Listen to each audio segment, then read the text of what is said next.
नमस्ते, मैं पारुल त्यागी और स्वागत है आप सभी का मेरे YouTube चैनल में। तो आज बात करते हैं डाइजेस्टिव प्रॉब्लम, जिसमें कि है गैस, एसिडिटी और कब्ज, कॉन्स्टिपेशन, जो कि आज हर तीसरे आदमी की यही प्रॉब्लम है। किसी को एसिडिटी की प्रॉब्लम है, किसी को गैस कब्ज की प्रॉब्लम है, और अगर एसिडिटी और कब्ज है तो गैस ऑटोमेटिकली हो जाएगी। तो ये बहुत बड़ी समस्या है। गैस का दर्द बहुत ही पेनफुल होता है। तो सबसे पहले बात करेंगे कि अगर ये प्रॉब्लम्स हैं तो इसमें क्या खाना चाहिए, जिससे कि क्योंकि सब हमारा जितनी भी समस्याएं हैं वो पेट से शुरू होती हैं, और पेट का सीधा संपर्क है खाने से, कि हम क्या खाते हैं। तो अगर हम अपने खाने में सुधार करेंगे, चीज़ें चेंज करेंगे कि क्या खाना है क्या नहीं खाना है, उसके बाद फिर मैं आपको प्राणायाम बताऊँगी। तो सबसे पहले बात करते हैं कब्ज के बारे में। कब्ज बहुत ही बड़ी प्रॉब्लम है। कब्ज की वजह से जॉइंट पेन, आर्थराइटिस, बहुत सारी बीमारियां शुरू हो जाती हैं। तो कब्ज में जो खाना है एक बहुत ही सरल उपाय है, बहुत ही सस्ता फल है, हर जगह मिलने वाला। वो है नाशपाती। नाशपाती मुलायम वाली नहीं, वो हार्ड वाली जो होती है, उसका जूस पीना है 2 से 3 गिलास, और बहुत सस्ती भी होती है। हाँ, इतना ध्यान रखना है कि जब वो आप जूस पिएंगे तो उस जूस को पी के बाहर ना जाएं। वो नेचुरल एनीमा का काम करता है। तो आपको शुरुआत अगर कब्ज आपको ठीक करना है अपना, तो नाशपाती का जूस पिएं 2 से 3 गिलास, जिनको बहुत ज़्यादा कब्ज है। या नाक खाएं, बब्बू या नाक, आधा किलो नाक खाएं, एकदम आपके पेट की नेचुरल सफाई हो जाएगी। सारी गैस, कब्ज, एसिडिटी सब खत्म हो जाएगी। तो ये तो हुआ कब्ज को दूर करने का सबसे सरल और उत्तम तरीका, और आपका नेचुरल एनीमा भी हो गया। ठीक है, अब आते हैं हम उस पर, गैस पर, कि गैस में क्या। गैस के लिए कोई स्पेशल वो नहीं, ये तीनों में ही आपको फ़ायदा करेगा। अपने दिन की शुरुआत करें गुनगुने पानी से, खाली बिना ब्रश किए हुए गुनगुना पानी पिएं, जिसे उषा पान कहते हैं। 1 से 2 गिलास तो कम से कम पिएं। उसके बाद आपको एलोवेरा, आंवला और व्हीट ग्रास, तीनों जूस मिक्स करके पिएं। इस मौसम में गुनगुने की ज़रूरत नहीं है। अगर सर्दियों में भी अगर जॉइंट प्रॉब्लम है तो आंवला ना लें, सिर्फ एलोवेरा, गिलोय और व्हीट ग्रास लें। और इन दिनों में भी अगर जॉइंट प्रॉब्लम है तो आंवला तो लेना ही नहीं है, सिर्फ एलोवेरा और व्हीट ग्रास का जूस लें। बाकी गुनगुने पानी की ज़रूरत नहीं है, नॉर्मल पानी में इन दिनों में आप पी सकते हैं, उसमें मिला के। अगर आपका 1-1 चम्मच तीनों जूस हो गए तो उसमें 3 चम्मच ही पानी मिला के पीना है। इससे गैस की बहुत ही प्रॉब्लम, बहुत जल्दी प्रॉब्लम इसकी ठीक हो जाती है। और ये जो नाशपाती है, नाशपाती आपके कब्ज को ख़त्म करेगी। नाशपाती का जूस, नाक या बब्बू वो पेट, कब्ज को ठीक रखेगा, पेट साफ़ होगा आपका, तो गैस नेचुरली अपने आप ही बननी बंद हो जाएगी। अब इसमें अनार, गैस में एक सबसे अच्छा है अनार। अनार खाएं सुबह को नाश्ते में। और रॉ वेजिटेबल, ये जो पका हुआ खाना ज़्यादा खाते हैं, ये भी गैस का एक मेन कारण है। आपको जैसे टमाटर खाना है, खीरा खाना है, तो उन्हें नाश्ते में, एक दिन आपने टमाटर खीरा खा लिया तो उसको कच्चा खाएं, चबा चबा के खाएं। और अनार खाएं। अनार बहुत ही है कि आप बिल्कुल ये डिसाइड कर लो कि आपको नाश्ते में अनार खाना है, या दिन में किसी भी टाइम आपको 1 अनार ज़रूर खाना है, तो उससे भी गैस की प्रॉब्लम नहीं होती है। अब दूसरा है कॉन्स्टिपेशन हो गया, गैस हो गया, एसिडिटी। बहुत प्रॉब्लम है एसिडिटी की भी लोगों को, बहुत इतनी जलन और बहुत ज़्यादा होता है। जिनको होती है उन्हें ही पता होता है कि कितने ज़्यादा वो इस प्रॉब्लम को फेस करते हैं। कुछ भी नहीं खा सकते, जलन हो जाती है, खट्टी डकारें, गले में जलन, सीने में जलन, सब। तो उसके लिए प्राणायाम तो मैं आपको बताऊंगी ही। खाने पीने में भी आपको खाना है उबला हुआ चुकंदर, उबली हुई गाजर, कच्ची नहीं, उबली हुई। रिसर्च के according beetroot anti acidic है, तो बीट रूट खाएं, उबला हुआ गाजर खाएं नाश्ते में। अपना इस तरह से एक चार्ट बना लें कि एक दिन बीट रूट सुबह को खाना है, दोपहर को कुछ और हल्का खाना है, सैलड ज़रूर खाना है, कच्चे फल खाने हैं, पका हुआ खाना कम खाना है जब तक ये प्रॉब्लम है। मट्ठा पिएं, छाछ, दही भी खानी है तो उसमें पानी मिला के, और छाछ में काली मिर्च, अजवाइन, जीरा और सेंधा नमक, इसका चूर्ण बना लें, वो डालें। कब्ज है तो कोशिश करें कि ये जो चूर्ण होते हैं पेट साफ़ करने के, उनसे बचें, क्योंकि उनमें बहुत ज़्यादा नमक होता है और लंबे समय तक लेने से वो आपकी किडनी को बहुत अफेक्ट करते हैं, क्योंकि हाई बीपी होता है और किडनी अफेक्ट होती है, तो इसलिए उनसे बचें। कभी लेना है तो त्रिफला चूर्ण लें, उसमें नमक बहुत कम होता भी है तो सेंधा नमक होता है। तो ये जो ज़्यादा 10 तरह के जो चूर्ण हैं उनसे बचें, क्योंकि उससे फिर आंतों को, हमारी जो आंतें वीक हो जाती हैं कब्ज में, डाइजेशन की प्रॉब्लम ही तब होती है जब हमारा लीवर और आंतें वीक होती हैं। तो उसको स्ट्रॉन्ग करने के लिए फ्रूट्स खाएं, सैलेड खाएं, जो भी खाएं बहुत चबा चबा के खाएं।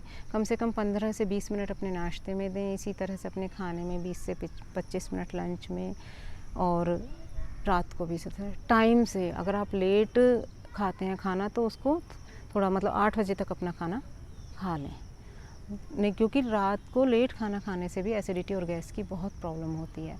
एक और इसमें है कि जैसे बहुत लोग कहते हैं कि हम तो खाना खाने के बाद ज़रूर वॉक करते हैं। हाँ, वॉक करनी चाहिए, पर खाना खाने के बाद आपको 5 मिनट के लिए दाईं करवट से लेटना है। तो खाना खाने के बाद आपको बाईं करवट से लेटना है 5 मिनट के लिए, सिर्फ 5 मिनट बाईं करवट लेटने के बाद आप उसके बाद फिर वॉक पर जाएं। तो फिर 1-2 महीने में आप उसके बहुत ही अद्भुत लाभ देखेंगे। और जो मैंने आपको ये बीट रूट और गाजर का बताया है, ये तो आपको 2 से 3 दिन में ही आपको इसका असर दिखाई देगा कि आपकी एसिडिटी कितनी कम हो गई है। एसिडिटी की बहुत प्रॉब्लम है, कब्ज की बहुत ज़्यादा प्रॉब्लम है, उसी से इन सब से ही फिर गैस होती है, और इन सब से ही, क्योंकि पेट ही हमारी सारी बीमारियों का घर है, और पेट को हम खुद उसका घर बनाते हैं अपनी जीव की वजह से। जो हम ये टेस्टी खाना खाते हैं, मसाले खाते हैं, बाहर का खाते हैं, पका हुआ ज़्यादा खाते हैं, कच्चा कम खाते हैं, तो पका हुआ कम करना है, बहुत कम कर देना है। अगर आप इस प्रॉब्लम से को फेस कर रहे हैं, आपको अभी है ये सब चल रहा है, तो कुछ दिन के लिए तो पका हुआ खाना अगर बंद ही कर दें तो ज़्यादा अच्छा है। कि एक टाइम स्प्राउट खा लिया, उसमें थोड़ी सी वेजिटेबल्स काट ली, पर हाँ, गैस अगर ज़्यादा बनती है तो स्प्राउट कम खाएं, क्योंकि कच्चे स्प्राउट भी गैस बनाता है। तो जो भी खाएं चबा चबा के खाएं। ये जूस ज़रूर पिएं, wheat grass, aloe vera. Joint problem है तो आंवला ना मिलाएं, नहीं है तो आंवले का जूस भी लें, इसे पिएं ज़रूर। और अब इसके साथ ही प्राणायाम तो सभी के लिए सेम है। चलो शुरू करते हैं। सबसे पहले आपको करनी है कपालभाति। कपालभाति करनी है, अगर आप ऐसे ही नॉर्मल बैठ के करते हैं तो उसका लाभ होगा, और अगर आप आसनों के साथ कपालभाति करेंगे तो उसका लाभ उससे 10 गुना ज़्यादा बढ़ जाएगा।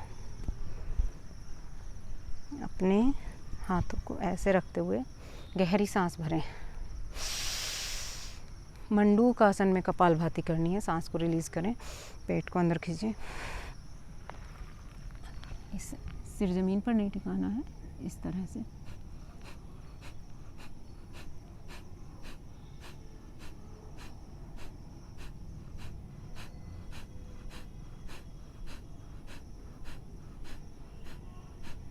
इस तरह। इसका ही दूसरा वेरिएशन है, ऐसे आँखें बंद करके पेट को अंदर खींचे। अब कर,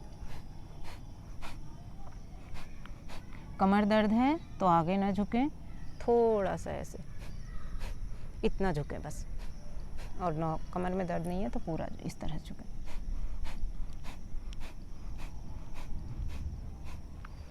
तो ये मंडूकासन में करना है। इसके साथ ही वक्रासन में करने में तो डायबिटीज़ में भी बहुत फ़ायदा होता है। अभी मैं इसके ऊपर एक पूरी सीरीज़ बनाने वाली हूँ अपना सोशल मीडिया के ऊपर, उसकी वीडियोस भी अपलोड करूँगी।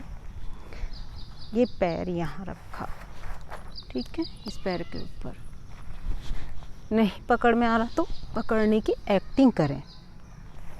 गर्दन इधर रखें, ट्विस्ट हो जाती है पूरी बॉडी, डीटी के लिए। अग्निसार, पद्मासन में बैठें, सुखासन में बैठें, जिसमें भी आपको इजी हो, कुर्सी पे बैठें, चेयर पे बैठें।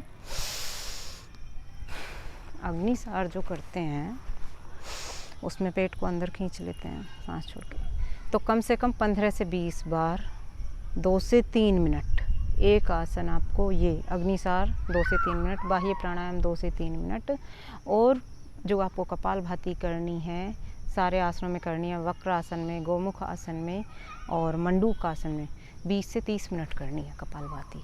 उसी तरह से अनुलोम विलोम करना है। तो अभी मैं बात कर रही थी आपसे उसकी बाह्य प्राणायाम की।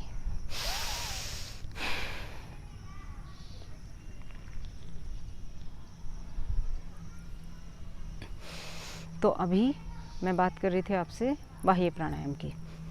सांस लें, गहरी सांस लें, उसको छोड़ दें और पेट को अंदर खींच लें।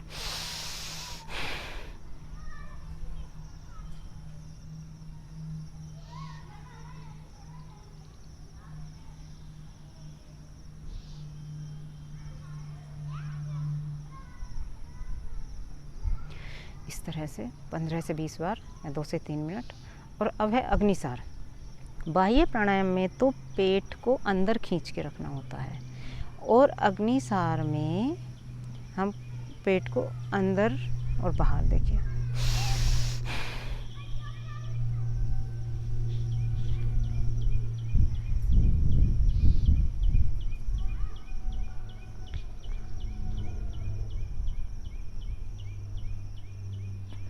इसमें पेट को अंदर और बाहर ऐसे इस तरह से घुमाना है। ये एसिडिटी के लिए बहुत अच्छे हैं। शीतली और शीतकारी प्राणायाम। अब इसी चम्मच की शेप में जीभ को ऐसे चम्मच की शेप का बना लें।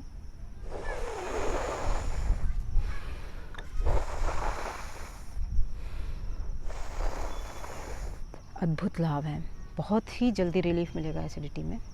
हाई बीपी की प्रॉब्लम है उसमें भी बहुत अच्छा है। मैंने पहले हाई बीपी की वो वीडियो बनाया हुआ है, उसे आप चेक करें। या मतलब प्रेगनेंसी के लिए भी मैंने बनाया हुआ है कि ड्यूरिंग द प्रेगनेंसी कौन कौन सी योगा करने चाहिए, उसमें चेक करें।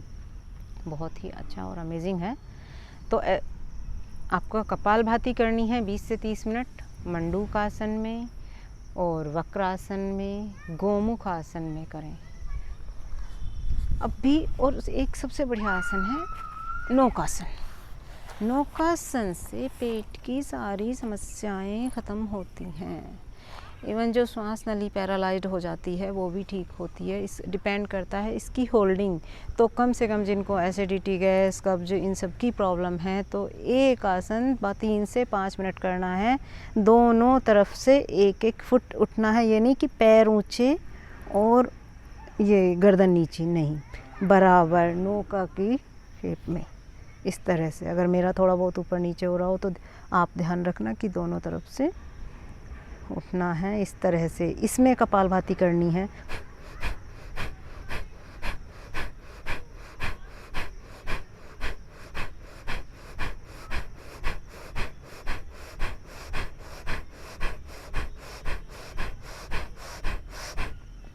दो से 3 मिनट, शुरू में 30-30 सेकंड करें। प्रॉब्लम तभी ख़त्म होगी पूरे भाव से, पूरी श्रद्धा से योगासन और प्राणायाम करने हैं। भाव में रहकर आप प्राणायाम करते हैं तो आपकी जो बीमारी है वो जल्दी ख़त्म होती है। ठीक है, ये हो गया। और अब पूरे लेट जाएं और उत्तान पादासन में कपालभाति करनी है।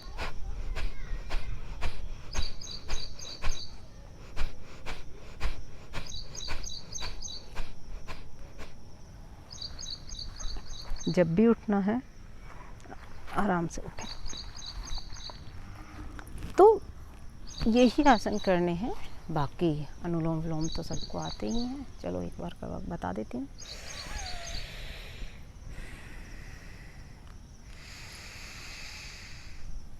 गहरा सांस लें,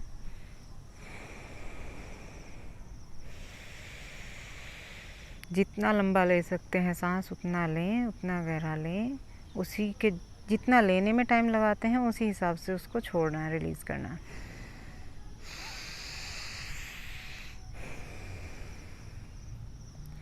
पेट की सारी समस्याएं, सारी डाइजेस्टिव प्रॉब्लम्स आपकी ख़त्म हो जाएंगी।